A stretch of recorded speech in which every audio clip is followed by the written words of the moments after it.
আজকে আমাদের বাড়িতে দেওয়া হবে বড়ি। তার জন্য মা আগের দিন রাত্রিবেলাতে বিউলির ডালকে ভিজিয়ে রেখেছিল। সকালবেলা বিউলির ডালটাকে বেটে ভালো করে ফেটিয়ে বড়ি দিয়েছে। খুব একটা ভালো শেপের আমি বা আমার মা কেউই দিতে পারে না, তাও চেষ্টা করেছি। যাই হোক, তারপরে এবার গয়না বড়ি দেওয়ার পালা। পোস্তর যা দাম, পোস্ত দিতে পারেনি, তাই জন্য সুজিকেই প্লেটের ওপর ছড়িয়ে নিয়ে নর্মাল একটা প্লাস্টিক দিয়ে দেওয়ার চেষ্টা করেছি। প্লাস্টিকের মধ্যে ব্যাটারটাকে ঢুকিয়েছিলাম, কিন্তু ফেটে গেছিলো, প্লাস্টিকটা পাতলা ছিল। তাই দ্বিতীয়বার আবার একটা মোটা প্লাস্টিক জোগাড় করে তার মধ্যে ব্যাটার ঢুকিয়ে বড়ি দেওয়া আরম্ভ করে দিয়েছি। তবে এবার আর ফেটে যায়নি, ভালোই হয়েছে। মাথায় যা ডিজাইন এসেছে তাই করেছি, অত ভালো হয়নি সেটা আমিও জানি। তোমরা কমেন্ট করে জানিও তো বড়ির ডিজাইনগুলো কেমন হয়েছে। যাই হোক, আমার তো এই শীতকালে সকালবেলা উঠে বড়ি দিতে খুব ভালো লাগছে।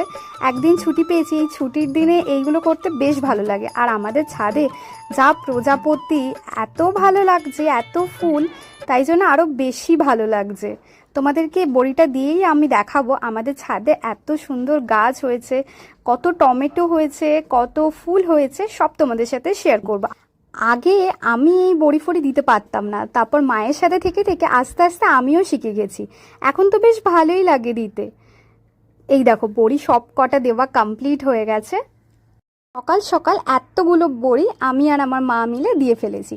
যাই হোক, যে গাছগুলোর কথা বলছি এবার সেগুলো তোমাদেরকে দেখিয়ে দিই। দেখো কত টমেটো হয়েছে, কত ফুল।